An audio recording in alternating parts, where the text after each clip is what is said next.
In just 3 years, Los Angeles will host the Olympics, the World Cup, and millions of visitors. But here's the problem. The second largest city in America still runs on 20th century infrastructure. Bottlenecked airports, gridlocked freeways, a river encased in concrete. Now, LA is trying to fix all of it at once. 5 megaprojects, $30 billion, and a global deadline that cannot slip. Will they finish in time, or will the world arrive to a city half-built? Los Angeles has always been sprawling, ambitious, and perpetually under construction. But now, the city isn't just growing. It's rethinking how it moves, how it connects, and how it shows up on the world stage.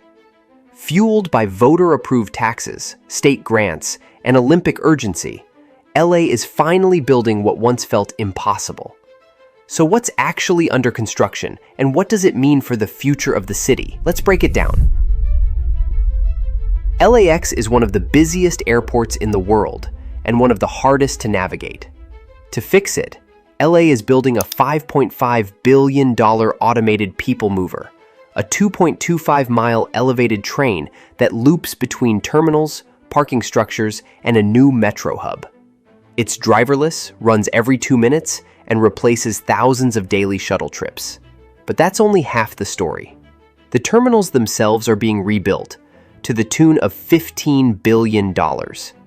New concourses, unified security, streamlined passenger flows. It's all designed to transform LAX from a national headache into a global benchmark. And yes, the 2028 Olympic deadline is driving every milestone. This isn't just about passengers, it's about perception. And it's working.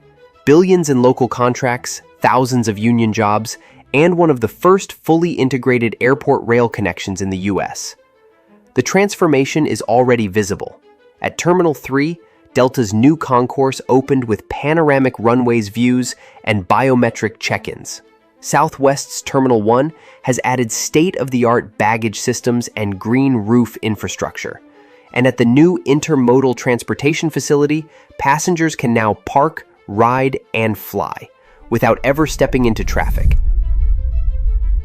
Los Angeles is known for freeways, but now it's digging a subway fast. Beneath Wilshire Boulevard, 3 tunnel boring machines are carving out a 9-mile westward extension of the Metro D line. Once finished, it'll connect Koreatown to Beverly Hills, Century City, and UCLA, one of the most congested corridors in California. This is a $9.5 billion push to get cars off the road. For commuters, it means cutting travel times from downtown to Westwood to under 30 minutes. And if you're enjoying this breakdown of LA's transformation, hit subscribe. We've got deep dives on megaprojects from New York to Jakarta coming up next. For the city, it means fewer emissions, better air quality, and a step toward a car-optional future. This isn't just a transit project, it's a challenge to the city's identity. A subway beneath Beverly Hills? That used to be a punchline. Now it's happening. Engineered for earthquakes, tunneling under high-rises, and running just feet from hospitals, schools, and legacy infrastructure. Along the way, Metro is testing next-gen tunneling tech, foam-pressurized TBMs, 24/7 excavation cycles, and smart sensors embedded into the tunnel walls. It's not just about the line, it's a pilot for how to build fast, safely, and under pressure. And with future extensions planned into Westwood Village and the VA hospital, the D-line is quickly becoming a spine for the West Side. SoFi Stadium can hold 70,000 fans, but how do they get there without jamming every street for miles? That's the question Inglewood is answering with a $2 billion elevated light rail, the Inglewood Transit Connector. It's only 1.6 miles long, but it links the Metro K line directly to SoFi Stadium, the Intuit Dome, and the Hollywood Park District. Why build such a short line? Because without it, there's no rail access to one of the busiest entertainment zones in the US.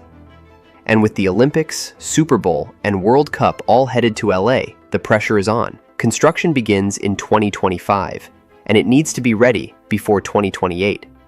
But this isn't just about events. Inglewood is financing and managing the project itself, proving that local infrastructure can lead from the front. It's also an example of how sports can drive lasting upgrades to public transit.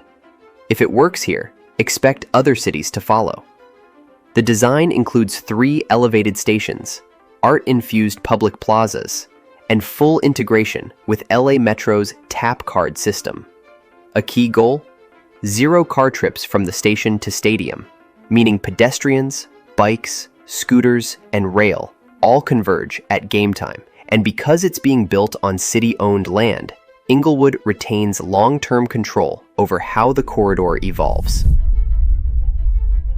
The LA River has been little more than a concrete drainage ditch for decades, more famous for movie car chases than public space. But now, it's being reimagined. The $1 billion LA River Master Plan will turn 51 miles of hardened flood channel into a green corridor. That means shaded bike paths, restored wetlands, elevated walkways, and park space that reconnects communities to the riverbanks. This isn't just beautification, it's about flood protection, climate resilience, and environmental equity. Over 1 million people live within a mile of the river. For many of them, this project isn't optional. It's overdue. From native planting to neighborhood-specific designs, the revitalization is as much about culture as it is about infrastructure. It's a civic commons in the making, stitching together zip codes, histories, and generations. One standout feature is the Taylor Yard G2 project, transforming a former rail yard into 100 acres of restored wetlands and public open space.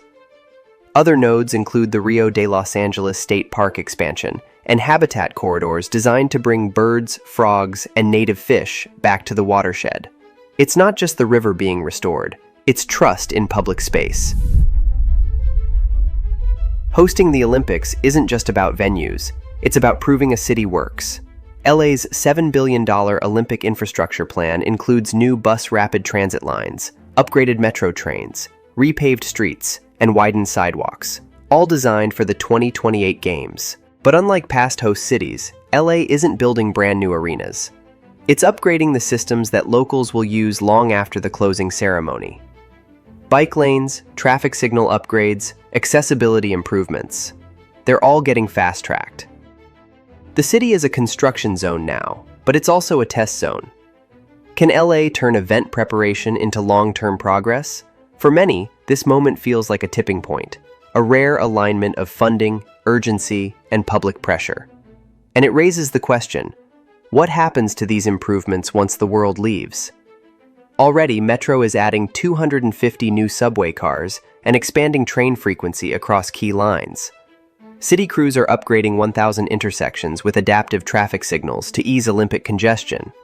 And in Koreatown, pedestrian-only corridors are being piloted for the first time in city history. These aren't just upgrades, they're experiments in how LA could function after the Games.